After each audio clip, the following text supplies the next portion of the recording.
So here's what we want to do. We want to add something in from each of these categories to make sure we're getting at least somewhat of a rounded perspective. First category, fruit. Here's the food in all traditions of herbalism and nutrition that gets the kind of the green light. This is important to know. Really important to know. Berries. Berries get the green light. Every system of herbalism and nutrition, berries, berries, berries, berries. You don't know what to eat, I don't know what, is a banana good? You know that guy who eats 15 bananas a day? You go meet him, then you tell me if that's good. Maybe you should be doing that. Banana's what you use if you're living in the tropics and you need something that can compost your stuff fast. You throw it in bananas. But that seedless bananas, like pure starch sugar, is not really appropriate for where we're at. It's not appropriate, and actually causes candida and all kinds of sugar problems. So does Coca-Cola and Pepsi and Dr. Pepper and all that too, but that's not as important. Seedless fruit is going to make you seedless.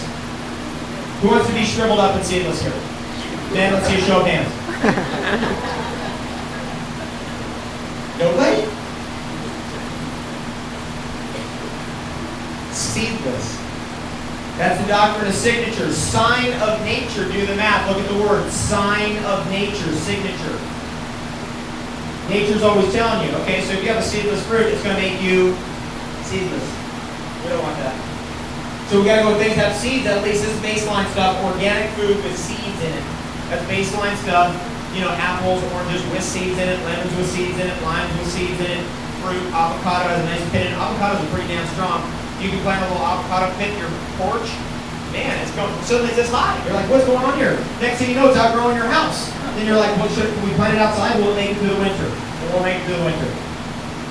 You can put it in a box and ship it to California. Somebody will grow it here. Send it to a friend. It's funny. I was walking down the streets in Montreal the other day. I'm walking down the streets, and boom, there's somebody has an avocado tree up on their balcony up there. I can see that every year they bring it out for the summer and they bring it back in for the winter. Bring it out. It's a great house plant. But it does get so big that pretty soon you can't do it anymore. So some things you'll find have vigor. Pomegranate has vigor. Tomato has vigor. Tomatillo has vigor. It's strong. Apples, grafted apples. I've thrown so many apple seeds in the ground and none of them came up. In fact, never has any of them come up, ever. I don't want to say something to all of us. And so the way I grow my apples, how about them apples?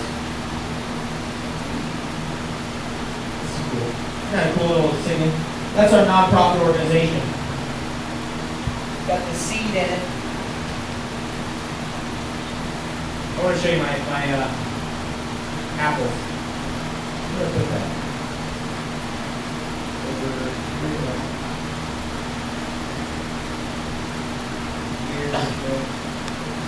Get so many things layered on top of each other.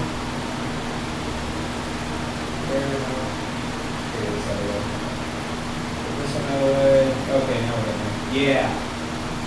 Here we go. There they are. These are our apples from this year.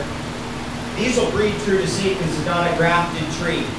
Meaning, you know what grafting is? How do we get a green apple? How do we get a red apple? How do we get a red delicious apple? How do we get a golden delicious apple?